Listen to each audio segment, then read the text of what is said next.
પ્રાપ્ત થઈ શકીશ, મારું અર્થ સ્વરૂપ જે છે એ તમને પ્રાપ્ત થઈ શકશે. આ મારું બીજું ચરણ છે. ત્યાર પછી લક્ષ્મીજી કહે છે મારું ત્રીજું ચરણ વાયુ છે. વાયુને જેણે જીતી લીધો છે, વાયુને જેણે વીંટી લીધો છે, માનો કે પવનચક્કી છે, વાયુ દ્વારા પવનચક્કી ચાલે ને, આવા વાયુ દ્વારા ચાલતા જે યંત્રો છે એ યંત્રો દ્વારા જેમ કેમ પવનચક્કી દ્વારા વિદ્યુત ઉત્પન્ન થાય છે અને એ વિદ્યુત દ્વારા તમે લક્ષ્મી પ્રાપ્ત કરો છો, એમ તમે વાયુનો ઉપયોગ કરી અને યંત્રો દ્વારા તમે મને પ્રાપ્ત કરી શકો છો. આ પ્રકારે વાયુનો ઉપયોગ કરીને વાયુ મારું ત્રીજું ચરણ છે. અને મારું ચોથું ચરણ લોક હૃદય છે. શું? લોક હૃદય. લોકોનું હૃદય એ મારું ચોથું ચરણ છે. હું લોકોના હૃદયમાં નિવાસ કરું છું. દરેક લોકોના હૃદયમાં મારો નિવાસ છે. મતલબ શું છે કે એક ઘરમાં 4 ભાઈ રહેતા હોય, 4 ભાઈઓના હૃદય એક બને, ત્યાં હું નિવાસ કરું છું. વાત સમજાઈ? 4 ભાઈ ઘરમાં રહેતા હોય, એક ભાઈ આમ તાણી જતો હોય, એક ભાઈ આમ જતો હોય, બધા નોખા નોખા ભાગતા હોય અને એકબીજાની સાથે બનતું ન હોય તો 4માંથી એકેની ઉન્નતિ નહીં થાય. પણ 4 ભેગા રહેતો તો એની ઉન્નતિને કોઈ પહોંચી નહીં શકે. એટલે 4 ભાઈઓનું હૃદય જ્યારે એક બને છે, એના ઘેર મારો નિવાસ થાય છે. યાની લોક હૃદયમાં હું નિવાસ કરું. જેવી રીતે કોઈ પરિવારના 4 ભાઈઓ એક બને, એમ સોસાયટીમાં રહેલા લોકો છે એ બધા એક બને, સમાજમાં રહેલા લોકોના હૃદય એક થાય, રાષ્ટ્રમાં રહેલા લોકોના હૃદય જ્યારે એક બને છે ત્યારે એને ત્યાં હું પ્રગટ થાઉં છું. તો આવું બોલે છે લક્ષ્મીજી મહાભારતમાં કે લોક હૃદય એ મારું ચોથું ચરણ છે. તો આટલા ઠેકાણે તમે મને પ્રાપ્ત કરી શકો છો. લો, ઉદ્યમ કરો, મહેનત કરો અને મને આ પ્રાપ્ત કરો. તો મહારાજ ઇન્દ્રે આમાં લખે છે લક્ષ્મીજીની સ્તુતિ કરી અને આ પ્રકારે એમણે મંત્ર જપ કરી અને ભગવતીની કૃપા પ્રાપ્ત કરી છે. ત્યારથી સ્વર્ગની સ્વર્ગલક્ષ્મી પ્રાપ્ત થઈ છે. તો જે લક્ષ્મીજી ભગવાન નારાયણ પાસે હતા એ લક્ષ્મીજી ફરી પાછા પુનઃ સમુદ્રમાંથી બહાર આવ્યા અને ઇન્દ્રાદિ દેવોને પુનઃ પ્રાપ્ત થયા. દેખો, અહીંયા આ લક્ષ્મીનું આખ્યાન કહ્યું છે.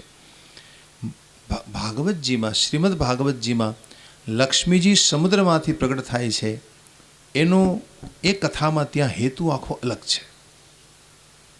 મારી કથામાં ઘણીવાર કહું છું કે કથાના લક્ષ્યાર્થ હોય છે, કથાનું લક્ષ્ય અલગ અલગ હોય છે. દેવી ભાગવતમાં આ કથાનું લક્ષ્ય આખું અલગ હોય છે. શિવપુરાણમાં કદાચ આ કથા હોય તો એનું લક્ષ્ય અલગ હોય છે, ભાગવતમાં એનું લક્ષ્ય અલગ હોય છે. શ્રીમદ ભાગવતમાં લક્ષ્ય એવું છે કે જ્યારે તમે કોઈ પુરુષાર્થ કરો, મહેનત કરો અને પુરુષાર્થમાં જ્યારે તમે લાગેલા રહો ત્યારે તમે હિંમત ન હારી જાઓ, તમે હતાશ ન થઈ જાઓ, એનું સતત ભગવાન સ્વયં ધ્યાન રાખે છે. જો આ ધ્યાનમાં રાખજો આ પોઈન્ટ. તમે કદાચ સારા માર્ગે ચાલવાનો પ્રયાસ કરતા હો ત્યારે હતાશ ન થવું, તમે હતાશ ન થઈ જાઓ, હિંમત ન હારી જાઓ. અને એટલા માટે ભગવાન સતત તમારી ખેવના રાખતો હોય છે અને એને માટે તમને કંઈક ને કંઈક લાભ આપ્યા કરે છે. તમને કંઈક લાભ મળે ને તો તમારી હિંમત ટકેલી રહે. તમને કંઈક થોડીક પ્રાપ્તિ થાય ને તો તમને હિંમત રહે કે ભાઈ ચલો હમ લગે રહેતે, ઇસ કાર્ય મેં લગે રહેતે હૈ. એટલે સમુદ્ર મંથનમાં આ કથા આપવામાં આવી છે. સમુદ્રમાંથી લક્ષ્મીજી બહાર આવ્યા તો એનો અર્થ છે कि जब देव और दानव ये दोनों जब यत्न कर रहे थे, प्रयत्न, उस दौरान लक्ष्मी जी बाहर आई तो सबकी हिम्मत बढ़ गई. आहा, हमको कितनी सुंदर लक्ष्मी मिल गई और सब हिम्मतवान हो गए. रत्नो आवे, उच्चश्रवा नामनो घोड़ो प्राप्त थाय, ऐरावत नामनो हाथी आवे. तो आ બધું શું છે કે તમને એક પછી એક વસ્તુ ભગવાન આપ્યા કરે છે કે જેથી તમે તમારા ઉદ્યમ કાર્યમાં લાગેલા રહો અને તમને ક્યાંક લાભ થાય ને ભાઈ, કંઈક મળે ને એટલે તમારી હિંમત ટકી રહે છે. કે ઘણા બધા વર્ષો સુધી તમે મહેનત કરતા હો, તમને કંઈ મળે જ નહીં, કંઈ પ્રાપ્તિ ન થાય, કંઈ લાભ ન થાય તો તમે હિંમત હારી જશો. તો તમે હિંમત હારી ન જાઓ, તમે હતાશ ન થઈ જાઓ, એનું સતત ખ્યાલ રાખે છે પરમાત્મા. તમે જેની ઉપાસના કરતા હો એ તમારું સતત અનુસંધાન રાખે છે, પણ એની આપણને ખબર નથી હોતી. એ જરૂર ને જરૂર તમને કોઈ લાભ પ્રાપ્ત કરાવતા હોય છે. આ અધ્યાત્મ જગતનો એક નિયમ છે. તો ઉપાસના કરો, લાગેલા રહો, અને દેવ હંમેશા આપે જ છે. ધ્યાનમાં રખના, દેવ દાતા, દાતા હોય ને દેવ કહેવાય. દેવનો અર્થ શું છે? દેવ એટલે દિવ્ય, દિવ્ય હોય એ દેવ કહેવાય, દેનારો હોય એ દેવ કહેવાય. દેવ એને કહેવાય છે દેતો હોય બીજાને, દેનારો હોય. તો હંમેશા દેવતાઓ છે એ દરેક જીવ ઉપર કૃપા કરવા માટે તત્પર છે. લક્ષ્મીજીની પ્રાપ્તિ થઈ ઇન્દ્રને. પછી આમાં લખે છે કે નારદજી પૂછે છે, મહારાજ અમને સ્વાહાનું આખ્યાન સંભળાવો. નારાયણ મહાભાગ દેવદેવ મમ પ્રભો રૂપેણેવ ગુણેનેવ મહસા તેજસા ત્વિષા મહાલક્ષ્મ્યા ઉપાખ્યાનમ વિજ્ઞાતમ મહદદ્ભુતમ અન્યદ કિંચિદ ઉપાખ્યાનમ નિગૂઢમ વદ સાંપ્રતમ. નારદજીએ કહ્યું, મહારાજ મને તમે હવે સ્વાહા અને સ્વધાનું આખ્યાન કહો. સ્વાહા દેવી અને સ્વધા દેવી આ ભગવાનનો, ભગવતીનો, પરાશક્તિનો અંશ છે. આપ મને એનું આખ્યાન કહી સંભળાવો. એટલે નારાયણે કહ્યું, દેખો, અગાઉના સમયમાં એક વખત એવી ઘટના ઘટી કે દેવતાઓને હવિષ મળતું બંધ થયું. હવિષ એટલે યજ્ઞમાં તમે જે હોમ કરો છો એને હવિષ્ય કહેવાય. તમારા દ્વારા જે હોમાયેલું હોય, તમે જે હોમો છો, જવ તલ આદિ જે કંઈ હોમ કરો છો સ્વાહાકાર કરીને, એ અગ્નિમાં હોમો છો ને એ બધું જ દેવતાઓને મળે છે. જે દેવનું નામ તમે બોલીને હવન કરો છો એ દેવને તરત આહુતિ મળી જાય. અને ભગવાન સુધી પહોંચાડવાની બહુ જલ્દી વ્યવસ્થા કોઈ હોય તો યજ્ઞ છે. કારણ કે અગ્નિ એ પરમાત્માનું મુખ છે. અગ્નિ કોણ છે? અગ્નિ ભગવાનના મુખમાંથી પ્રગટ થયો છે. ભગવાન વેદ બોલ્યા છે, મુખાદગ્નિ રજાયત. ભગવાનના મુખમાંથી અગ્નિ પ્રગટ થયો છે. એટલા માટે તમે અગ્નિમાં આહુતિ આપો મંત્ર બોલીને, એ સીધે સીધું ભગવાનને મળે છે, તુરંત મળે છે. દેખો, ભગવાનના મુખમાંથી બે પ્રગટ થયા છે, એક અગ્નિ અને બીજા બ્રાહ્મણો. બે ભગવાનના મુખમાંથી પ્રગટ થયા છે. એટલે તમે અગ્નિને જમાડો, સીધું ભગવાનને જમાડો છો. બ્રાહ્મણોને તમે જમાડો, એ સીધું ભગવાન જમી રહ્યા છે. કારણ કે અગ્નિ અને બ્રાહ્મણ એ બે ભગવાનના મુખ છે. તમે જો અગ્નિ છે ને બ્રાહ્મણનો ભાઈ છે, અને એટલે બ્રાહ્મણો ઘણીવાર તમને તેજ મગજના લાગે, ગરમ મગજના. એ સ્વાભાવિક એની પ્રકૃતિ હોય છે. શું કામ? કારણ કે એ અગ્નિના ભાઈ છે, ભગવાનના મુખમાંથી પ્રગટ થયા છે. એ એનો સ્વભાવ હોય છે, એનો નેચર હોય છે. તો કહેવાનો ભાવ એ છે કે અગ્નિને તમે આહુતિમાં જે કંઈ આપો એ દેવોને પ્રાપ્ત થાય છે. દેવોને હવિષ નહોતું મળતું એ વખતે. એટલે તમામ દેવતાઓએ બ્રહ્માજીની સ્તુતિ કરી. બ્રહ્માજીને કહ્યું कि हम क्या करें, हम निर्मल होते जाते हैं और हम पर कृपा कीजिए. उस समय भगवान ब्रह्मा ने अपने में से स्वाहा का प्रागट्य कर दिया. પોતાના દ્વારા, આમાં લખે છે કે પોતાના દ્વારા ભગવાન બ્રહ્માએ સ્વાહાનું પ્રાગટ્ય કર્યું છે. અને આમ સ્વાહાદેવીને કહ્યું કે દેવી, તમારે અગ્નિદેવને સહયોગ કરવાનો છે. અને અગ્નિ દ્વારા તમારે અગ્નિનો સ્વીકાર કરી અગ્નિના પત્ની બની અને તમારે દેવોને હવિષ્ય પહોંચાડવાનું છે કે જેથી દેવતાઓ બળવાન બને. એટલે સ્વાહાદેવીએ પ્રગટ થઈને બ્રહ્માજીને પૂછ્યું કે મારે કોનું તપ કરવું, મારે શું કરવું જોઈએ. એટલે ભગવાન બ્રહ્માએ સ્વાહાદેવીને કહ્યું કે તમારે શ્રી કૃષ્ણની ઉપાસના કરવી, કૃષ્ણનું તપ કરો. સ્વાહાદેવીએ ભગવાન શ્રી કૃષ્ણની તપસ્યા કરી છે. અહમ કૃષ્ણમ ભજિષ્યામિ તપસા સુચિરેણ ચ. આમ વિચારી અને એમણે ભગવાન શ્રી કૃષ્ણનું તપ કર્યું ઘણા બધા વર્ષો સુધી. અને એ સ્વાહાદેવી પછી અગ્નિના પત્ની બન્યા છે. એટલે અગ્નિ ભગવાનના પત્ની સ્વાહા છે. તમારે સ્વાહા શું કામ બોલવાનું? એ માતાજીનું નામ છે. ઘણા લોકો હવનમાં હોમ કરીને સ્વાહા ન બોલે, શરમાતા હોય. ઘણાને શરમ આવતી હોય. અમારી યજમાનને વિનંતી, ભાઈ તમે સ્વાહા બોલો. સ્વાહા બોલ્યા વિના અગ્નિ ભગવાન સ્વીકારે નહીં.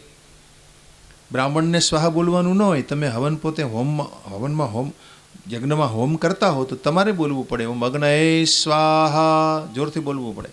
પ્રજાપતયે સ્વાહા, ઇન્દ્રાય સ્વાહા, આ રીતે તમારે સ્વાહાકાર કરવો પડે. તમે સ્વાહાકાર ન કરો તો અગ્નિ ભગવાન એને સ્વીકારે નહીં, કારણ કે અગ્નિના સ્વાહા પત્ની છે અને એમણે કૃષ્ણની તપસ્યા કરી છે.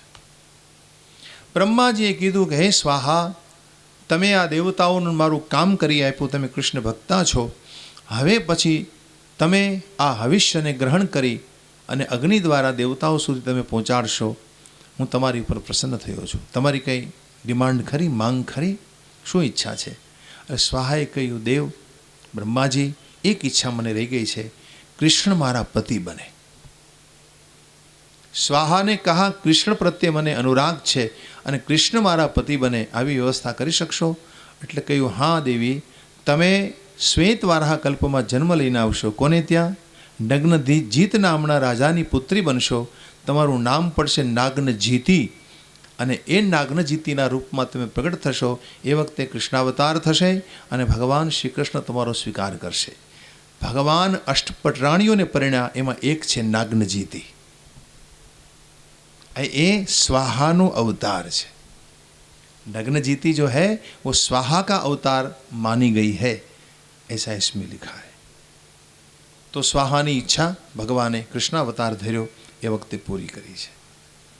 तो आ रीते स्वाहा देवीनी अमक कथा कहेवामां आवी छे. अने ए स्वाहा देवीने त्यार पछी भगवाने श्री कृष्णे स्वीकारी है. આમાં પૂછે છે સ્વાહા દેવીની પૂજા કેમ કરવી, એનું વિધાન શું છે અને એને ક્યાં મંત્રથી એની રીઝવવી. અને સ્વાહા દેવીને જો તમારે પ્રસન્ન કરવા હોય તો આમાં લખે છે કે આ મંત્રથી જપ કરવો. અહીંયા મંત્ર આપ્યો છે, 49મો શ્લોક છે, એમાં મંત્ર છે ઓમ 43મા અધ્યાયનો 49મો. ઓમ રીં શ્રીં વહનિજાયાય દેવ્યે સ્વાહા. ओम ह्रीं श्रीं वहनिजायाय दिव्ये स्वाहा. ओम ह्रीं श्रीं वहनिजायाय दिव्ये स्वाहा. આ મંત્રથી તમે સ્વાહા દેવીને રીઝવી શકો છો. આમાં લખે છે કે અગ્નિનારાયણે સ્વયં સ્વાહાની સ્તુતિ કરી હતી. અગ્નિ ભગવાને પોતે स्वाहा देवी ने राजी राखवा एनी स्तुति करी है. एक श्लोक सुना देता हूँ.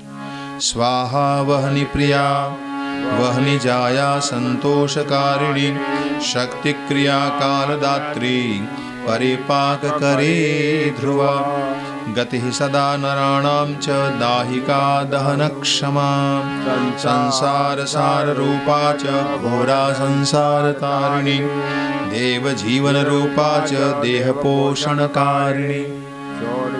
देखिए स्वाहाનું કેટલું મહત્વ છે. આજે પણ યજ્ઞો કરીએ છીએ ને આપણે,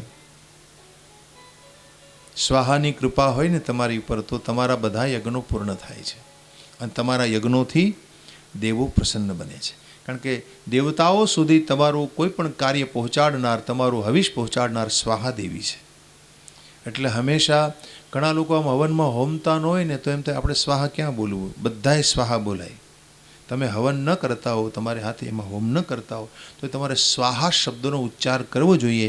કારણ કે સ્વાહા એ ભગવતી જગદંબાનું નામ છે. તો સ્વાહાકાર કરો, સ્વાહા અવશ્ય બોલવું જોઈએ જ્યારે યજ્ઞ શરૂ હોય ત્યારે. તો આ રીતે સ્વાહા દેવીની કથા કહી. નારાયણને પછી નારદજી પૂછે મને સ્વધાની કથા સંભળાવો. સ્વાહા અને સ્વધા, આ સ્વધા કોણ છે? તો નારાયણે નારદજીને કહ્યું અગાઉના સમયમાં એક વખત બ્રહ્માજીની પાસે તમામ પિતૃઓ આવ્યા અને પિતૃઓએ આવીને કીધું કે ભાઈ અમને જે શ્રાદ્ધ વિધાન કરવામાં આવે છે અમારે માટે એમને મળતું નથી. વિનંતી કરી બ્રહ્માજીને કે આ શ્રાદ્ધ વિધાન છે એમને કેમ પ્રાપ્ત થાય? તમે કોઈ પિતૃ પાછળ તર્પણ કરો, જે કંઈ પિંડદાન આપો, એ પિતૃઓને મળવું જોઈએ. અને એ પિતૃઓ સુધી જો કોઈ પહોંચાડનાર શક્તિ હોય તો એનું નામ સ્વધા છે. એ સ્વધા દેવી, અને એ વખતે એ સ્વધા દેવીને ભગવાન બ્રહ્માએ પોતે પોતાના મનમાંથી પ્રગટ કરી, એવું આમાં લખે છે. એ બ્રહ્માની માનસી કન્યા છે. બ્રહ્માજીએ પોતાના મનમાંથી સ્વધાને પ્રગટ કરી. તો બ્રહ્માજીએ આ રીતે સ્વધાને પ્રગટ કરી અને પછી કહ્યું કે તમારા દ્વારા પિતૃઓને આ તમામ તર્પણ અને પિંડદાન આદિ પહોંચશે, તમે આ કાર્ય કરો.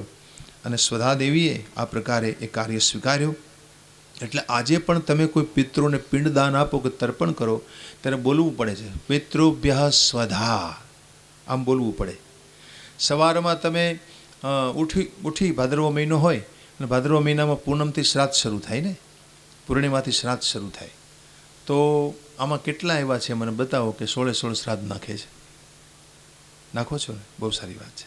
16 શ્રાદ્ધ નાખવા જોઈએ. પૂનમથી લઈ અને અમાસ સુધીના જે 16 શ્રાદ્ધ છે એ 16 શ્રાદ્ધ તમે નાખો, કાકવાસ નાખો, ગોગ્રાસ આપો, અને આ રીતે તમારા પિતૃઓને જો સંભવ હોય તો રોજનું તર્પણ કરો. પિતૃ તર્પણ શ્રાદ્ધમાં કરવું જોઈએ. દેવ તર્પણ, પિતૃ તર્પણ આ તો રોજનો નિયમ હોવો જોઈએ આપણે ત્યાં, પરંતુ રોજ ન કરી શકો તો શ્રાદ્ધના દિવસોમાં તર્પણ કરવાથી પિતૃઓ તમારા રાજી બને છે. તો આ રીતે તર્પણ તમે જ્યારે કરો ત્યારે સ્વધા શબ્દનો ઉચ્ચાર કરો, ત્યારે સ્વધા શબ્દ બોલાવવો જોઈએ. ઘણા લોકોના મનમાં એવા પ્રશ્નો થાય કે ભાઈ અમે ગયામાં જઈને પિંડ આપી દીધા અને શ્રાદ્ધ કર્યું, તો પછી કોઈ શ્રાદ્ધ કરવાની કે શ્રાદ્ધ નાખવાની જરૂર ખરી? તો એનો જવાબ છે કે આ જીવન શ્રાદ્ધ નાખો. તમે ગમે એટલા શ્રાદ્ધ કરો ગયામાં જઈને, તમે ગમે એટલી ભાગવત કથાઓ ભલે કરો, તમે ગમે એટલા પિતૃ કાર્ય ભલે કરો, પણ તોય હોળે હોળ શ્રાદ્ધ તો નાખવા જ જોઈએ. કારણ કે પિતૃઓની કૃપા તમારી ઉપર એટલી છે કે એના ઋણમાંથી તમે ક્યારેય છૂટી નહીં શકો. તમે એની પાછળ હજાર વખત કરશો તો તમે એમાંથી છૂટવાના નથી. એટલે કોઈ એવી શંકા ન રાખવી કે ભાઈ અમે ગયામાં જઈને કરી આવ્યા, હવે અમારે શું શ્રાદ્ધ નાખવાની જરૂર છે. એ વાત ખોટી છે.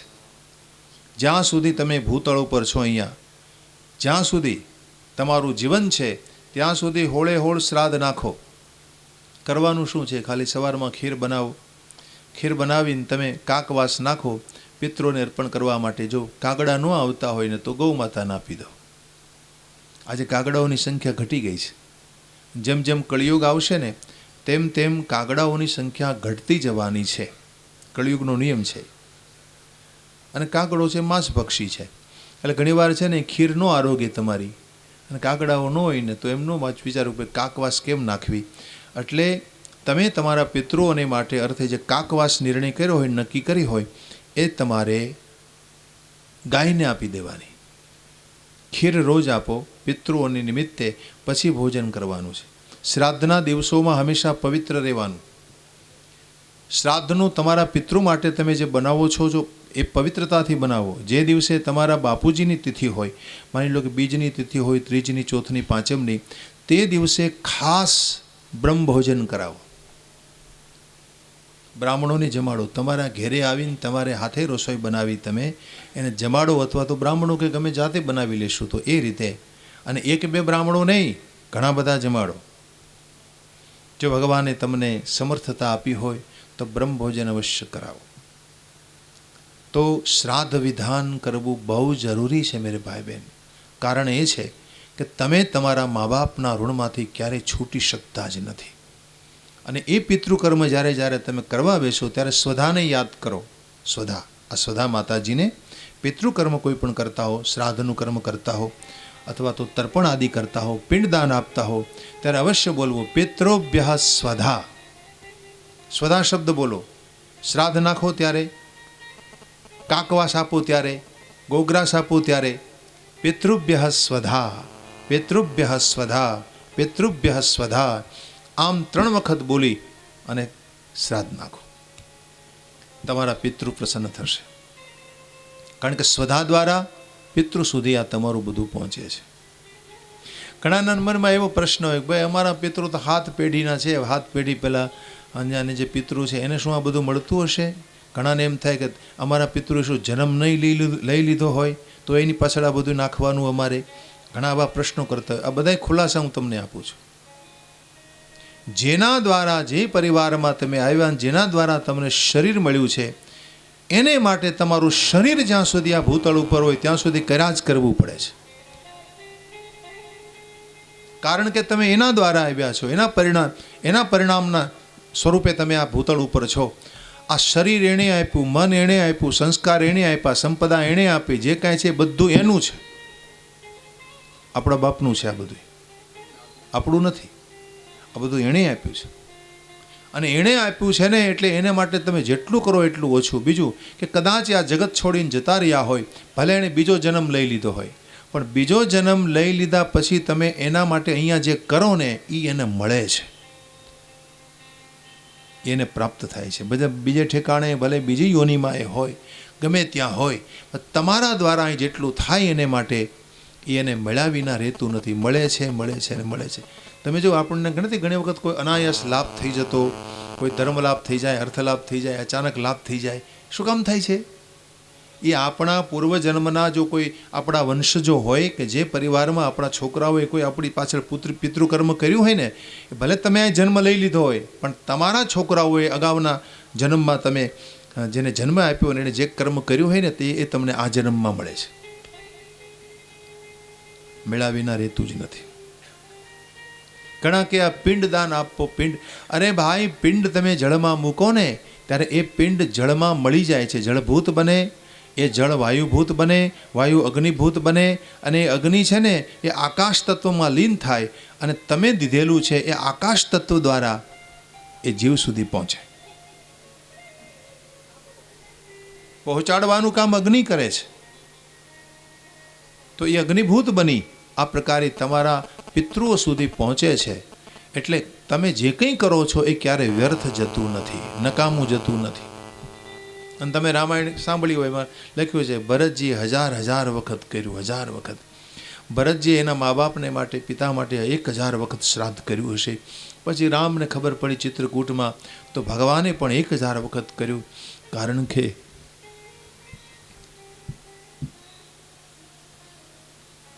મા બાપના ઋણમાંથી ક્યારેય છૂટી શકાતું નથી.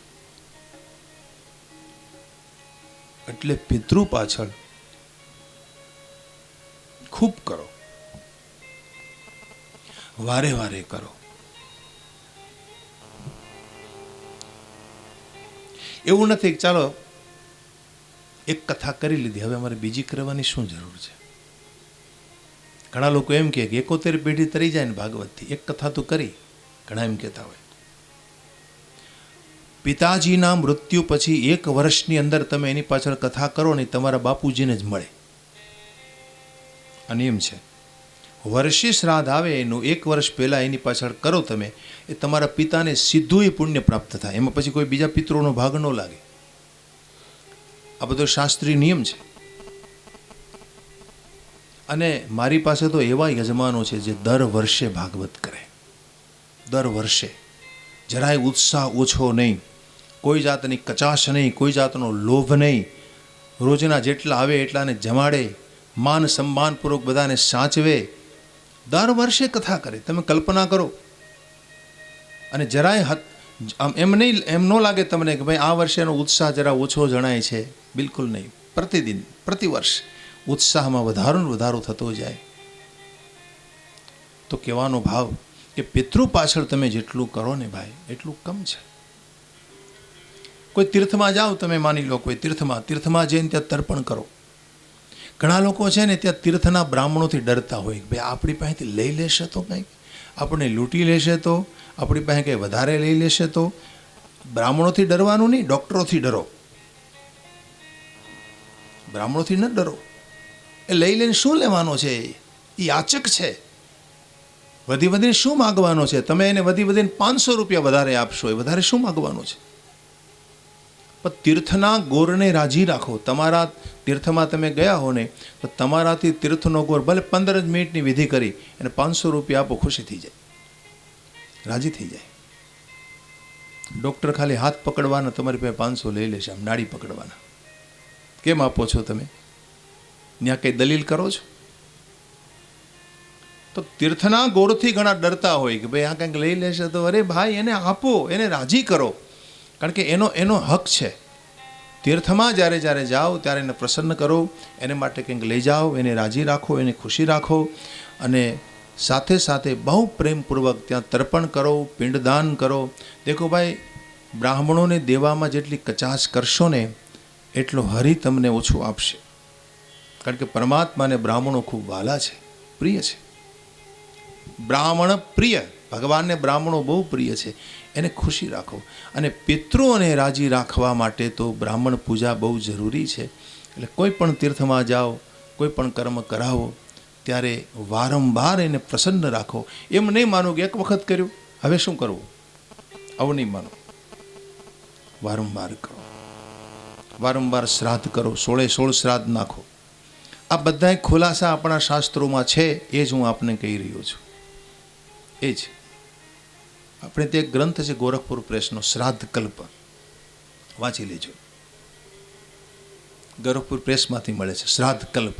શ્રાદ્ધનો મહિમા, શ્રાદ્ધ કેટલું વૈજ્ઞાનિક છે, પિતૃકર્મ કેટલું બધું વૈજ્ઞાનિક છે, શા માટે આ બધું કરવું જરૂરી છે. અને જેના ઉપર પિતૃઓના આશીર્વાદ ઉતરે, પિતૃઓની કૃપા હોય છે, એને 2 વસ્તુ મળે, સંપત્તિ અને સંતતિ. જો ભાઈ તમારી ઉપર મા બાપની કૃપા નહીં હોય ને તો તમને કોઈ દી સંપત્તિ નહીં મળે. માવતરની કૃપા હોય એને સંપત્તિ મળે છે. અને શ્રેષ્ઠ સંપત્તિ, સારી સંતતિ પ્રાપ્ત થાય છે. અને એને રાજી રાખવા માટે સ્વધા દેવીનો મહિમા છે. એ સ્વધાનું મહિમામાં કહેવામાં આવ્યું છે. આ સ્વધા દેવી છે, એને પ્રસન્ન કરવા માટે આમાં મંત્ર આપ્યો છે. આ મંત્રથી એને રાજી રાખવા. ઓમ રીં શ્રીં ક્લીં સ્વધા દેવ્યે સ્વાહા. ઓમ રીં ક્લીં શ્રીં, ઓમ રીં શ્રીં ક્લીં સદા દેવ્યે સ્વાહા. ઓમ રીં શ્રીં ક્લીં સ્વધા દેવ્યે સ્વાહા.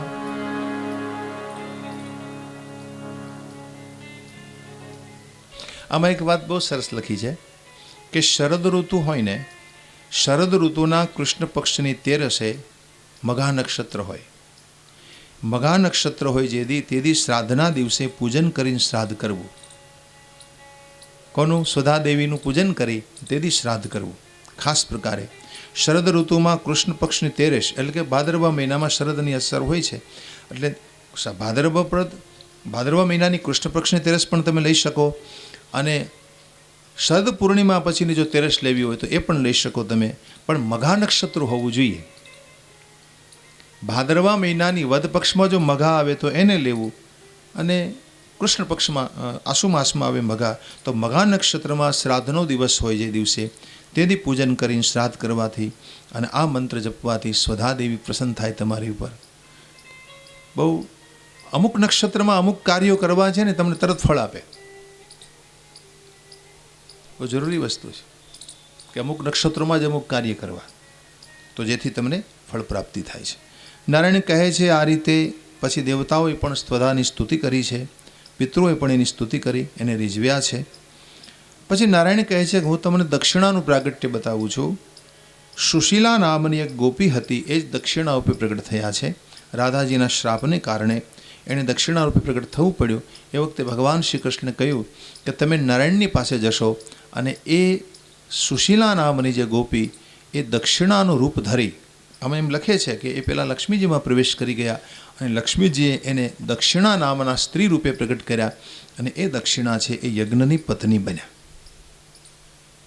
કથામાં એવી છે કે એક વખત રાધાની હાજરીમાં સુશીલા ગોપી છે એકદમ દોડીને કનૈયાના ગોદમાં બેસી ગયા. એટલે રાધાજીએ શ્રાપ આપ્યો. એટલે એ વખતે ભગવાનના આદેશથી સુશીલા ગોપી લક્ષ્મીજીના શરીરમાં પ્રવેશ કરી ગયા. અને ફરી જ્યારે દેવતાઓને યજ્ઞનું ફળ મળતું બંધ થયું, યજ્ઞ કરે લોકો પણ એને ફળ નહોતું મળતું, ફળ મળવું જોઈએ, અને ફળ મળતું બંધ થયું એટલે બ્રહ્માને શરણે ગયા. એટલે બ્રહ્માજીએ આ દક્ષિણાને કહ્યું કે આ પ્રગટ થાવ. એટલે લક્ષ્મીજી દ્વારા દક્ષિણા પ્રગટ થયા, યજ્ઞને વર્યા અને યજ્ઞ પત્ની બન્યા. દક્ષિણા યજ્ઞની પત્ની છે. તમે કોઈ પણ યજ્ઞ કરો તો દક્ષિણા આપવી પડે. દક્ષિણા એમની પત્ની છે, એટલે હંમેશા સદક્ષિણા યજ્ઞ હોવો જોઈએ. પછી કોઈ પણ યજ્ઞ હોય, સ્વાહા સ્વાહાકાર કરીને બોલો યજ્ઞ હોય તો ભલે, કોઈને તમે જમાડો ભોજન કરાવો એ યજ્ઞ હોય તો ભલે, પણ દક્ષિણા વિના યજ્ઞ અધૂરો છે. કોઈ પણ યજ્ઞમાં દક્ષિણા જોઈએ, એટલે એનું મહત્ત્વ છે. દક્ષિણા યજ્ઞ પત્ની. યજ્ઞ કોણ છે? તો કે મનુ મહારાજના દીકરી આકુતિ નામના જે દીકરી હતા એ આપ્યા હતા રુચિ ઋષિને. રુચિ નામના ઋષિને, એના દ્વારા યજ્ઞ ભગવાન પ્રગટ થયા. તો એ યજ્ઞનારાયણ ભગવાનના પત્ની છે દક્ષિણા. તો એ દક્ષિણાનું પ્રાગટ્ય અહીં કહેવામાં આવ્યું છે. આ રીતે દક્ષિણા પ્રગટ થયા છે. એ યજ્ઞ ભગવાન જ્યારે પ્રગટ થયા ને પોતાની પુત્રી મનુ મહારાજે જ્યારે આકૃતિ સોંપ્યા રુચિ ઋષિને ત્યારે એણે શરત રાખી હતી કે મારી દીકરીને ત્યાં જ્યાં ભાણિયાનો જન્મ થાય તમારે મને દઈ દેવાનો, તો હું મારી દીકરી આપને આપું. મનુજીને ખબર હતી કે મારી પુત્રીને ત્યાં યજ્ઞ ભગવાન પ્રગટ થવાના છે. એને પુત્રિકા ધર્મ કહેવાય. પુત્રિકા ધર્મમાં આશ્રિત્ય એમ કહ્યું. તો પુત્રિકા ધર્મથી પોતાની પુત્રી એમને આપી રુચિને, અને રુચિ ઋષિ દ્વારા જે પુત્ર પ્રાપ્ત થયો યજ્ઞ ભગવાન, એને મનુજીએ પોતાનો દીકરો માન્યો. યજ્ઞનારાયણ ભગવાનને મનુજીએ પોતાનો પુત્ર માન્યા છે. તો એ યજ્ઞનારાયણ ભગવાન એ દક્ષિણા સહિત તમારી પર કૃપા કરે છે. તો એ દક્ષિણાની સ્તુતિ પૂજા યજ્ઞ પુરુષે પોતે પણ કરી હતી. સ્વયં યજ્ઞનારાયણ ભગવાને એમની સ્તુતિ કરી હતી. અને આ મંત્રથી એની ઉપાસના કરવાનો મહિમા છે. આ મંત્ર અહીંયા આપ્યો છે. અહીં 45મા અધ્યાય છે, એનો 92મો મંત્ર છે. એમાં વાત કરે છે, ઓમ શ્રીં ક્લીં ગ્રીં દક્ષિણાય સ્વાહા. ઓમ શ્રીં ક્લીં ગ્રીં દક્ષિણાય સ્વાહા. ઓમ શ્રીં ક્લીં ગ્રીં દક્ષિણાય સ્વાહા.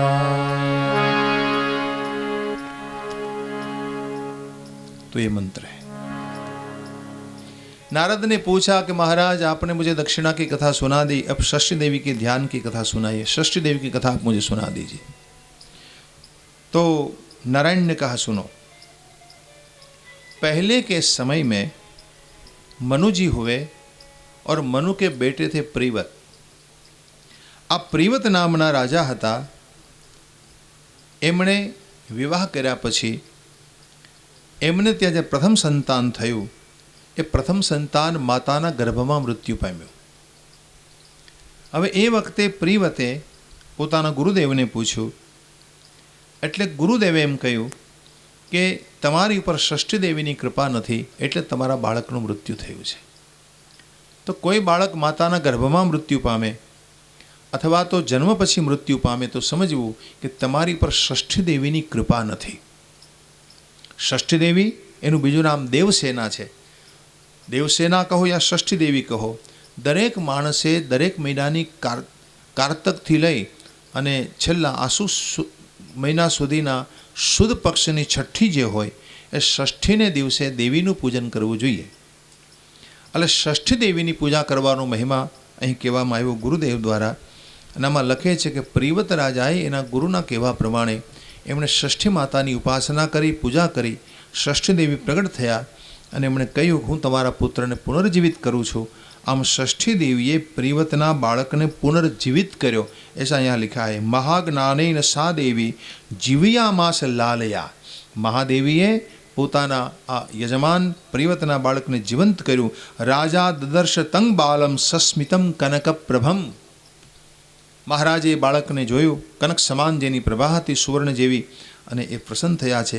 આમ દેવસેનાની એને ઉપાસના કરી. ષષ્ઠી એટલે દેવસેના. દેવસેના એ કાર્તિક સ્વામીના પત્ની છે, એ ષષ્ઠી દેવી કહેવાય. ષષ્ઠી દેવીની ઉપાસના દરેક વ્યક્તિ પોતાના ઘરમાં વર્ષમાં એક વખત અવશ્ય કરવી જોઈએ. અને અથવા તો માની લો કે તમે સ્વતંત્ર રીતે એની ઉપાસના ન કરો તો તમે ચંડી પાઠ કરો. તમારા ઘરમાં ચંડી પાઠ કરો, દુર્ગા પાઠ કરો, એટલે ષષ્ઠી દેવીની ઉપાસના સિદ્ધ થઈ કહેવાય. અથવા તો જો એ ન કરી શકો તો માતાજીની પૂજા કરી, તમારા કુળદેવીની પૂજા કરી અને નૈવેદ્યાદિ ધરાવી અને આ મંત્રથી જપ કરો. આ મંત્રનો જપ કરવો. અહીં આ મંત્ર આપ્યો છે, ઓમ રીં ષષ્ઠી દેવ્યે સ્વાહા. ઓમ રીં ષષ્ઠી દેવ્યે સ્વાહા.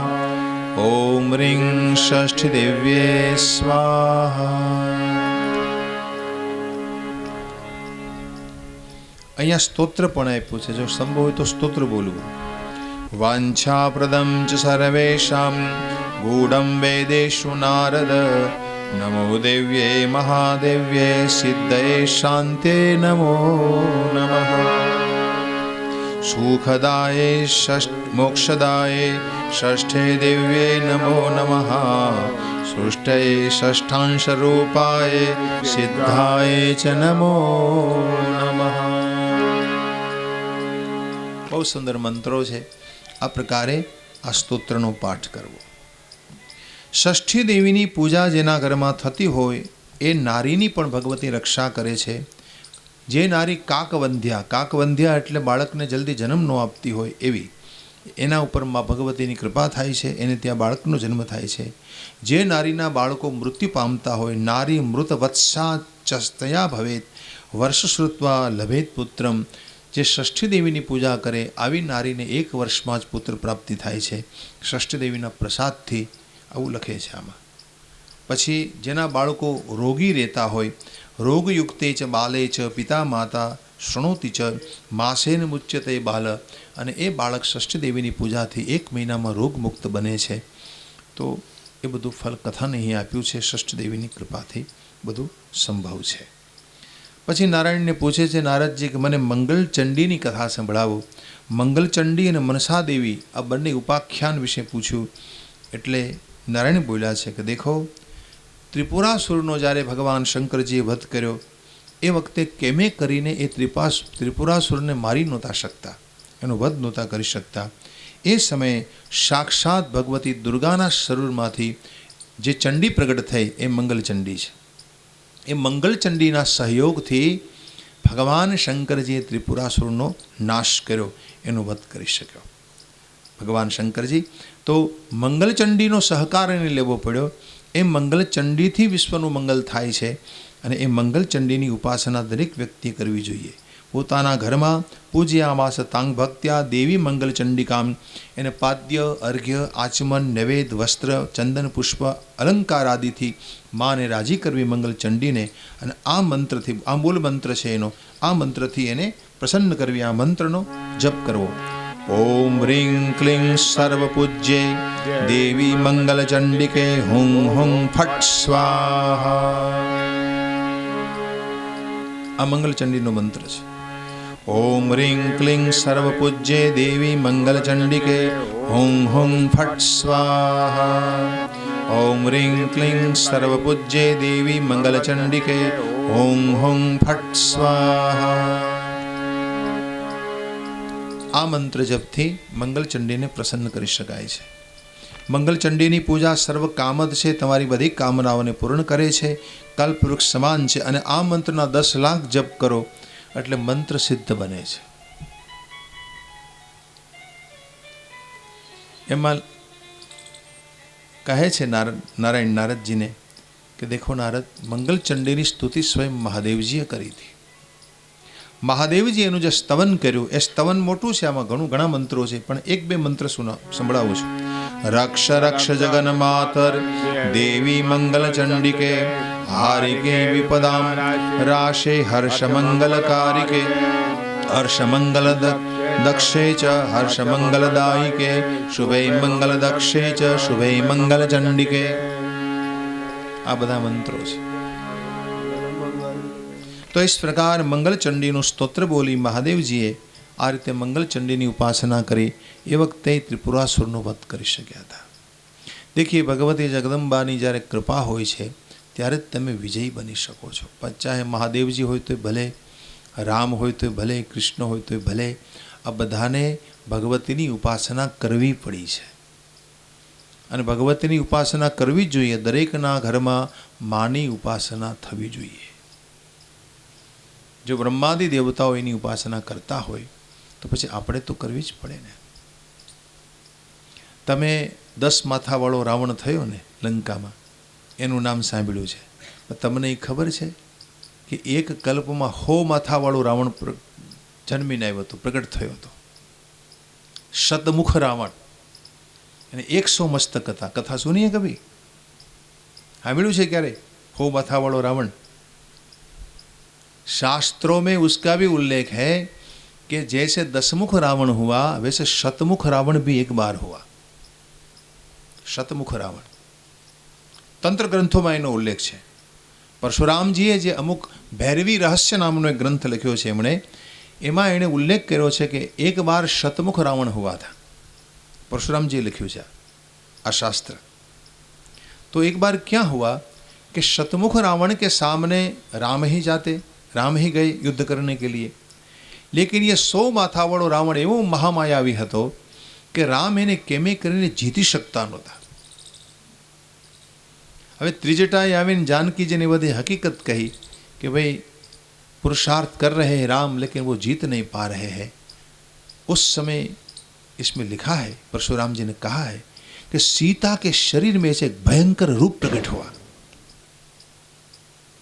सीता ने क्रोध આવ્યો અને जानकीजीના શરીરમાંથી એક ભયંકર રૂપ પ્રગટ થયો, અને એવો ભયંકર માનો दूसरी काली જેવું रूप, પણ कालीથી પણ भयंकर रूप। और वही रूप जब राम युद्ध कर रहे थे रावण के सामने, तब मैदान में प्रकट हुआ, रण क्षेत्र में वो रूप प्रकट हो गया।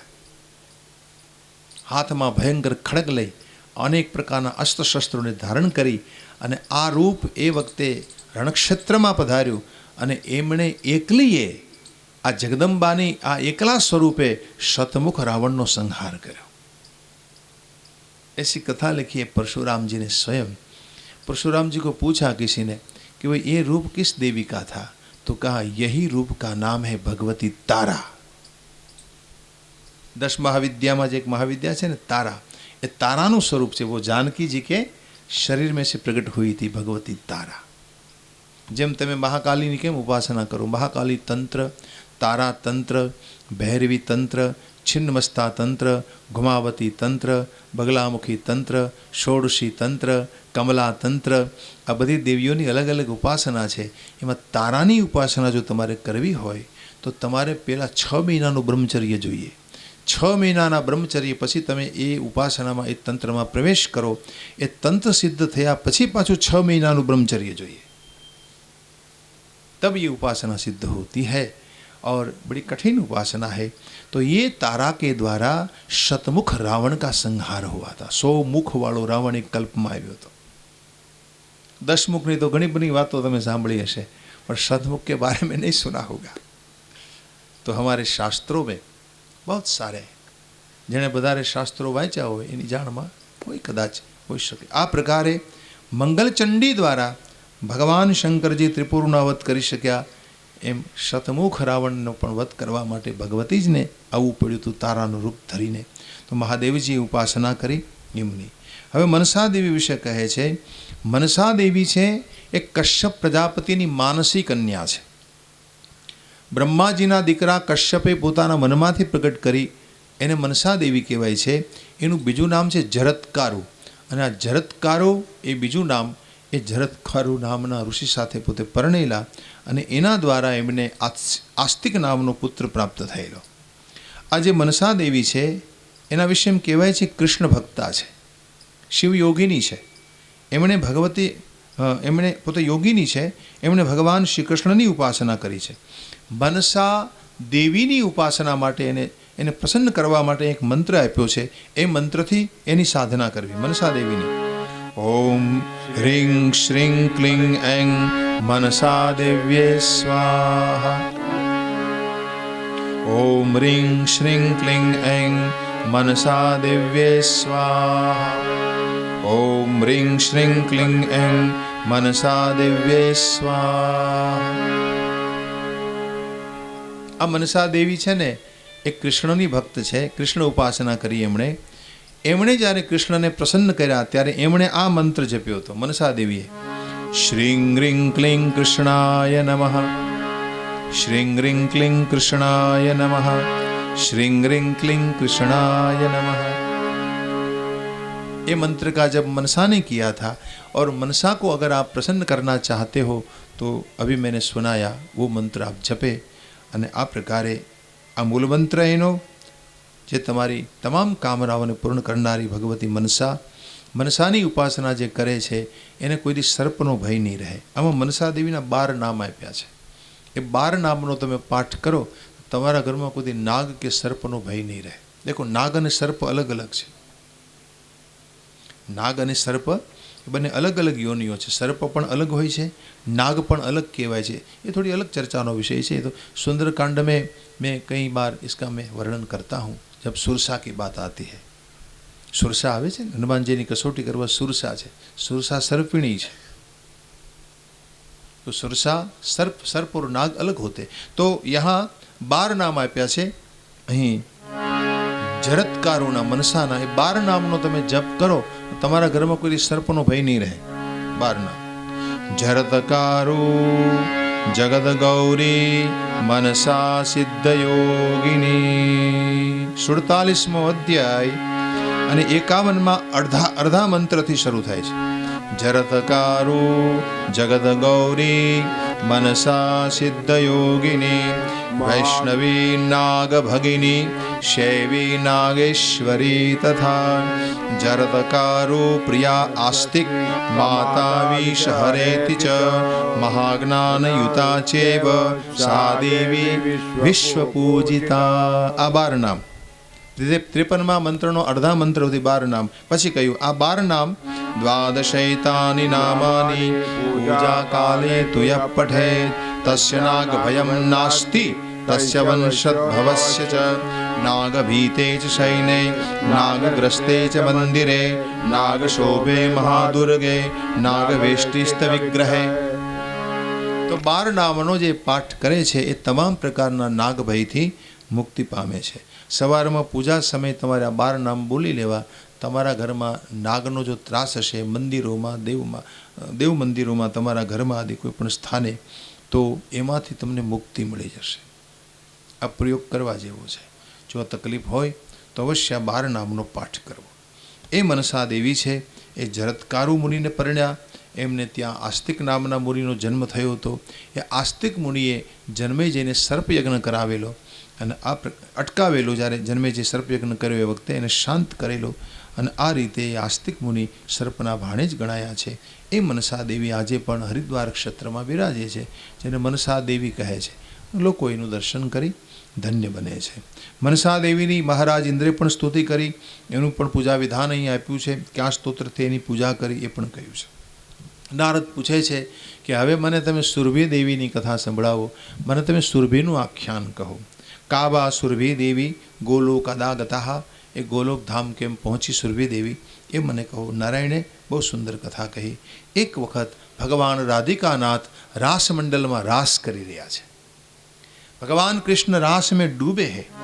एकदा राधिकानाथो राधया सह कौतुकी गोपांगना परिवृत्तो पुण्यम वृंदावनम ययो. राधिकानाथ भगवान श्री कृष्णचंद्र रास मंडल में रास करते हैं. और कहाँ? वृंदावन में. कौन सा वृंदावन? गोलोक धाम में एक वृंदावन है. आज ये व्रजमंडल है ने व्रज 84 वो क्या है पता है? એ શું છે? એ કોઈ સામાન્ય ભૂમિ છે? ગોલોક ધામનો એક ટુકડો છે. ગોલોક ધામનો એક ટુકડો અહીં ભૂમિ ઉપર નીચે ઉતરી આવ્યો. એનું નામ વ્રજ 84. આજે 84 કોષ વ્રજ ગણાય છે. એ કોઈ સામાન્ય ભૂમિ નથી. वो भारत भूमि का एक भाग भी नहीं है. वो गोलोक धाम से नीचे उतर आया है. क्यों? क्योंकि भगवान जब आते हैं तब उस भूमि को साथ में लाते हैं. भगवान પોતાના ધામને ભેગો લઈને આવે. સ્વ એવ ધામન રમમાણમીશ્વરમ. સ્વ એવ ધામન. પોતે પોતાના ધામમાં રમમાણ રહેવા ઈચ્છે છે. ભગવાન ઈચ્છે ને તમારે તમારું ઘર ભેગો લઈ જવું હોય તો લઈ જઈ શકો નહીં. ભગવાન લઈ જઈ શકે છે. એ પરમાત્મા છે. એ પોતાનું ધામ ભેગું લઈને આવે છે. તો ગોલોક ધામનો એક ટુકડો વ્રજ 84 રૂપે પ્રગટ થયો. એને કહેવાય છે વ્રજધામ. વ્રજ 84 એ માનું આ કે વૃંદાવન. જેમ અહીંયા વૃંદાવન એક ઉપર પણ વૃંદાવન છે. गोलोक धाम में भी वृंदावन है. तो ये व्रज 84 है. अलौकिक धाम છે. એટલે તો તમે જો વૃંદાવનમાં કે વ્રજ 84માં છે ને વૃક્ષો કાપવાની મનાઈ છે. એમાં ખાસ કરીને તમે ગોવર્ધન પરિક્રમા કરો ત્યારે ગોવર્ધન ઉપર રહેલા જે વૃક્ષો અને રસ્તામાં આવતા જેટલે વૃક્ષો છે ને એને કાપવામાં નથી આવ્યા. તમે પરિક્રમા માર્ગ ઉપર આગળ વધો ને જ્યારે ગોવર્ધનને પરિક્રમા કરો ત્યારે અમુક ઝાડવા રસ્તામાં છે, પણ છતાં કાપવાની મનાઈ છે. કારણ કે તમામ વૃક્ષો વૈષ્ણવ છે, તમામ વૃક્ષો દેવતાઓ છે. વ્રજ 84માં રહેલા જેટલા વૃક્ષો છે, વેલી વનસ્પતિ, ગાયો ગોપો જે કંઈ છે એ બધું ભગવાનને સહયોગ કરવા માટે બધા અલગ અલગ અવતારો ધરીને આવેલા હતા. એ વ્રજમંડલ કહેવાય છે. એ કોઈ સામાન્ય ભૂમિ નહીં એ ગોલોકધામનો ટુકડો છે. તો એક ગોલોકધામનો ટુકડો વ્રજમંડલ છે અને બીજો એક ગોલોકધામનો નાનકડો ટુકડો એક મહાપુરુષનો રૂપ લઈને આવ્યો. કોણ જાણો છો? कौन वो? गोलोक धाम नो एक टुकड़ो वो मनुष्य बनकर आया, मनुष्य का रूप लेकर आया। कौन है जानते हैं? 7 ऋषि बैठे थे, 7 ऋषि बैठे थे साथ में ध्यानस्थ अवस्था में। गोलोक धाम नो एक टुकड़ो एक बालकना रूप में परिवर्तित थयो और वो बालक एक ऋषि के पास आकर गोद में बैठे અને ઋષિની દાઢીને પંપાળી રહ્યા છે। ઋષિની સફેદ થયેલી દાઢીને પંપાળતા પહેલાં ऋषिનું ध्यान छूट्યું और करुणामयी आंखें खुली और आंखों से देखा वो बालक को और कहा, क्यों बेटा, क्यों आए हो, क्या काम है तुम्हें? तो बालक ने कहा, बाबा जी मैं जा रहा हूँ, आपको मेरे पीछे आना है। उस बालक ने कहा, मैं भूतल पर जा रहा हूँ और आपको मेरे पीछे आना है। और वही बालक ये भूतल पर आया और बंगाल में पैदा हुआ। उसका नाम था रामकृष्ण परमहंस। मेरे ठाकुर रामकृष्ण परमहंस एक गोलोक धाम नो टुकड़ो है और वो जो ऋषि उनके पीछे आया वो है स्वामी विवेकानंद। जो 7 ऋषि मानो एक ऋषि उसके पीछे आया। तो महापुरुषो है ने आ रीते एनी चेतना संसार में प्रकट थती होय छे। तो गोलोक धामनो एक सामान्य टुकड़ो है ने ये महापुरुषना रूप में प्रकट थतो होय छे। एनो पत्थर कोई सामान्य नहीं होतो। देखो भगवान ज्यां निवास करता होय ने परमात्मा एनी आजूबाजूनुं बधुं जीवतुं होय। भगवान जे वस्त्र पहेरे ने ए अवतार लईने आवे, भगवाननी वनमाळा अवतार लईने आवे, भगवाननी अंगूठी अवतार लईने आवे, भगवाननी करधनी अवतार लईने, अरे भगवाननी आहुड़ा अवतार लईने आवे। भगवानना आहुड़ा, भगवाननी आँख में आंसू आवे ने आंसू एना अश्रुबिंदु पण अवतरित थाय छे। रामचरित मानस में कहते गोस्वामी जी कि जब द्रवे दीन दयाल राघव साधु संगत पाइए। जब द्रवे दीन दयाल राघव, जारे भगवान रामनी आँख में आंसू आवे, पोताना स्वजनों ने पोताना प्रियजनों ने याद करता, मेरे राम जब रोते हैं तब प्रभु की आँख में से अश्रुबिंदु निकलते, एक एक अश्रु की बिंदु एक एक महापुरुष के रूप में प्रकट होता है। संत पुरुष छे ने भाई वो मारा रामना आहुड़ा छे। रामना अश्रु माथी संतो प्रकट थाय छे। जब राम द्रवित होते हैं तब कोई तुकाराम, कोई जलाराम, कोई मीरा, कोई सवाराम प्रकट होता है, कोई भोजा भगत प्रकट होता है, कोई जलाराम प्रकट होता है, कोई हरिराम प्रकट होता है। ये सब मेरे ठाकुर के आंसू है। भगवाने पेली मुद्रिका मोकली थी हनुमानजी ने साथे वींटी, ए वींटी है ने सीता साथे वातो करती थी, बातें किया करती थी। सिय प्रबोध कियो मुद्री, सिय प्रबोध कियो। जब जानकी जी रोया करती थी तब मुद्रिका उसको प्रबोध करती थी कि मां आप शोक मत करो, राम जरूर आएंगे। तो भगवाननी मुद्रिका बोले छे। भगवाननी वनमाळा अवतार लईने आवे कोण? रामानुजाचार्य। भगवानનું सुदर्शन चक्र अवतार लईने आवे कोण? निम्बार्काचार्य। भगवान के अस्त्र शस्त्र अवतरित होते हैं। भगवान की गदा अवतार लेने आवे कौन? मध्वाचार्य। तो प्रभु के आसपास में जो भी है वो परम चैतन्य से भरा है। कहने का भाव ये है मेरा। तो इस प्रकार गोलोक धाम में भगवान वृंदावन में रास कर रहे थे। इसमें लिखा है उस दौरान रास करते करते अचानक भगवान को दूध पीने की इच्छा हो गई। इसमें लिखा है क्षीर पानेच्छा, ऐसा शब्द दिया है। बभुव क्षीर पानेच्छा तस्य स्वेच्छा मयस्य च। बभुव क्षीर पानेच्छा, और क्षीर पान की, दूध पीने की इच्छा होते ही तुरंत भगवान कृष्ण की डाबी कुख में से, कृष्णना डाबी कुख माथी एक गौ माता प्रकट हो गई, और वही गौ माता का नाम हुआ सुरभि माता।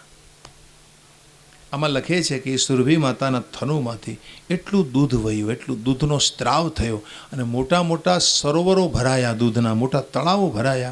भगवाने खोबा भरी भरीने दूध पीधું, પોતાના ગોપીઓને પાયું, गोप मित्रों ने आ दूध पान कराव्યું, और सुरभि माता पर भगवान प्रसन्न हुए। ऐसे सुरभि का प्रागट्य इसमें लिखा है। सुरभि माता प्रकट हुई और भगवान ने कहा कि देखो सुरभि, तमारा द्वारा जे वंश प्राप्त थशे, गोवंश, या पृथ्वीलोकनो उद्धार करशे। एटला पृथ्वी पर जेटली गाय माताओं छे ने ए बधी सुरभिना वंशजो छे। સુરભી માતાનો પછી સ્વર્ગમાં નિવાસ આપ્યો એમણે. માતા સુરભી સ્વર્ગમાં રહી અને આ જ સુરભીને લઈને મહારાજ ઇન્દ્ર ભગવાનની સ્તુતિ કરવા આવેલા. ક્યારે? જ્યારે ભગવાને ગોવર્ધન લીલા કરી ત્યારે. ગોવર્ધન લીલા કરી અને ત્યાર પછી ઇન્દ્રને પસ્તાવો થયો અને સુરભી માતાને સાથે લઈને ભાગવતમાં વર્ણન છે કે સુરભી કુંડ જहाँ પર આજ હૈ, ગિરિરાજ પરિક્રમા કરો ને તમે તો ગિરિરાજ પરિક્રમા પૂરી થવા આવે ત્યારે છેલ્લે સુરભી કુંડ આવે છે અંતભાગમાં. એ સુરભી કુંડનું પાણી આજે પણ તમને દૂધ જેવું સફેદ દેખાશે છે. ત્યાં મહારાજ ઇન્દ્ર दंडवती परिक्रमा दंडवती करता करता भगवान के पास आए थे और सुरभि माता ने भगवान पर अभिषेक किया था अपनी दूध से. પોતાને પાટલા ઉપર બેસાડ્યા હરીને, સોનાના પાટલા ઉપર બેસાડીને સુરભી માતાએ પોતાની થનોમાંથી દૂધની ધારા વહાવી અને ભગવાનને અભિષેક કરેલો.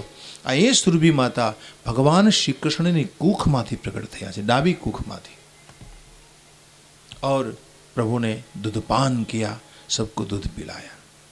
देखो गौ माता એ સાક્ષાત સુરભી છે, કામધેનુ છે અને આ મંત્રથી એની તમારે રોજ સ્તુતિ કરાય, પૂજા કરાય. ઓમ સુરભ્યે નમઃ, ઓમ સુરભ્યે નમઃ, ઓમ સુરભ્યે નમઃ, ઓમ સુરભ્યે નમઃ ઇતિ મંત્રસ્તસ્યા ષડક્ષર સિદ્ધો લક્ષ જપેનેવ ભક્તાનાં કલ્પપાદ. 1,00,000 જપ કરો એટલે આ મંત્ર સિદ્ધ બને છે અને સુરભી માતાની તમારી ઉપર કૃપા થાય છે. તો ભગવતી સુરભી જગતનું કલ્યાણ કરવા માટે આ સંસારમાં પધારી અને સુરભી માતાની સેવા કરવા માટે ભગવાન રામ પધાર્યા. ભગવાન રામે બરાબર સેવા ન કરી શક્યા પોતે, એટલે એને ફરી કૃષ્ણ બનીને આવવું પડ્યું અને ભગવાને નિરંતર 11 વર્ષો સુધી ગૌ માતાઓની સેવા જ કરી. હેતુ કેવલ ગૌ સેવાનો જ હતો. ગૌ સેવા માટે જ પ્રભુ આવે છે. વિપ્રધેયનું સુરુ સંતહિત લિન્ન મનુજ અવતાર નિજ ઈચ્છા નિર્મિત તનુ માયા ગુણ ગોપાર. ભગવાન ગાયો માટે આવે છે, બ્રાહ્મણો માટે આવે છે, સંતો માટે આવે છે. પહેલાં કોને માટે? બ્રાહ્મણો માટે, પછી બીજો નંબર ગાયો માટે. વિપ્ર ધેયનું ત્રીજા સંત, देवताओं चौथा संत. विप्रधेयनु सुर संतहित लिन्न मनुज अवतार. तो इस प्रकार भगवान इस संसार में आते हैं और जगत का कल्याण करते हैं. फिर नारद जी ने पूछा कि महाराज सुरभि माता की महिमा आपने बताई. देखिए सुरभि कोई पण गौ माता सुरभिનું સંતાન છે અને સુરભિના પૂંછનો ભાગ છે ગૌ માતાનો એ પવિત્ર ગણાય છે. મુખનો ભાગને પવિત્ર ગણવામાં નથી આવ્યો, પણ જે પૂંછનો ભાગ જે ગૌ માતાનો છે એને પવિત્ર ગણવામાં આવ્યો છે. એટલે ગોબર અને ગૌમૂત્ર બહુ પવિત્ર છે, એનો ખૂબ મહિમા છે. ઘણા લોકોને આમ ગોબરને અડે ને ત્યાં મોઢું બગાડતા હોય, ગૌમૂત્ર ગોબરને. પણ આ મૂર્ખાઓને શું કહેવું કે જગતમાં પવિત્રમાં પવિત્ર જો કોઈ વસ્તુ હોય તો ગોબર અને ગૌમૂત્ર છે. પવિત્રમાં પવિત્ર છે, એ ભલે દુર્ગંધ મારતું હોય પણ એ ગૌમૂત્ર છે, ગોબર છે, એનો મહિમા છે. બીજું કે ગાયના પૂંછડાનો મહિમા છે. ગાયનું પૂંછ છે એ પવિત્રમાં પવિત્ર છે. એટલે ગૌ પૂંછ છે એ તમારા મસ્તક ઉપર ફરે, તમારું આયુષ્ય વધે છે. ગાયની પીઠ ઉપર હાથ ફેરવો ને તો તમારું આયુષ્ય વધે. ભેંસની પીઠ ઉપર હાથ ફેરવો ને તો આયુષ્ય ઘટે.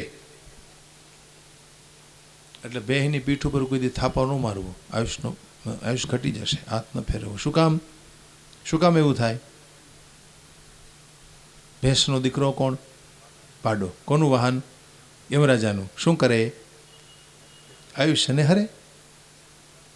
યમરાજાનું વાહન છે ભેંસનો પુત્ર, એટલે તમારું આયુષ્ય ઘટી જાય, આયુષ્ય ઓછું થઈ જાય. ગાયનો પુત્ર કોણ? નંદી. કોનું વાહન છે? શંકરનું. શું કરે શંકર? આયુષ્ય આપે. બારકંડે ઋષિને આપ્યું. બારકંડે આજે અમર છે. એટલે હાથ ફેરવો હોય ને તો ગાયની પીઠ ઉપર હાથ ફેરવજો. એટલે ગૌપુચ્છ ભ્રમણાદિભી. દેખો ભાગવતમાં લખ્યું છે કે માતા યશોદા લાલાના માથા ઉપર ગાયના પૂંછડા ફેરવતા. ગૌપુચ્છ ભ્રમણાદિભી એટલે ખાસ કરીને વિનંતી કે બહુ બહેના પીઠ ઉપર થાપા ન મારવા એમ. ભલે આજે ગાયોનો મહિમા નથી રહ્યો, ઘટી રહ્યો છે ટૂંકમાં કલિકાળના પ્રભાવને કારણે, કારણ કે દૂધ આપતી નથી, દૂધ દેતી નથી. આપણે દૂધ જોઈએ, બસ ગમે એનું, ભેંસનું હોય કે ઉટડીનું હોય, ગમે એનું દૂધ જોઈએ, દૂધ જોઈએ આપણે. આપણે કોઈ ગાયનો મહિમાની કંઈ ખબર નથી, ગૌ માતાનો શું મહિમા છે. તો ભગવતી સુરભીના બધા વંશજો છે એ સુરભીની કથા મેં આપને કહી. પછી આમાં અંતમાં લખે, નારદજી પૂછે છે કે ભગવતી રાધા અને દુર્ગાના ધ્યાનનો મંત્ર મને આપો મહારાજ, એનું પૂજા વિધાન અને એનું સ્તવન બતાવો. એટલામાં રાધાનો મંત્ર આપ્યો છે. ભગવતી રાધાની ઉપાસના સ્વયં કૃષ્ણે રાધા મંડળમાં બેસાડી એમને અને પોતે સ્વયં એની ઉપાસના કરી હતી. ભગવાન શ્રી કૃષ્ણે રાધાનો શણગાર કર્યો હતો પોતાને હાથે, અને આ રીતે એમણે સ્વયં રાધાની ઉપાસના આ મંત્ર જપ કરીને, તત્રાદો રાધિકા મંત્રમ શૃણુ નારદ ભક્તિત. હે નારદજી, આ રાધાનો મંત્ર તમે સાંભળો. બિલકુલ ટૂંકો મંત્ર છે, બધા સમજી શકે એવો. ઓમ રીંગ રાધાએ સ્વાહા, બસ આટલું જ બોલવાનું. ઓમ રીંગ રાધાએ સ્વાહા, ઓમ રીંગ રાધાએ સ્વાહા. અહીં રાધા શબ્દની વ્યાખ્યા આપી છે. રાધા કોણ છે? દેખો મંત્રમાં 18મો મંત્ર છે, બોલો. રાધનોતિ સકલ કામાન તસ્માદ રાધેતિ કીર્તિતા અત્રોક્તાના મનુનામ ચ ઋષિરસ્મ્યહમ મે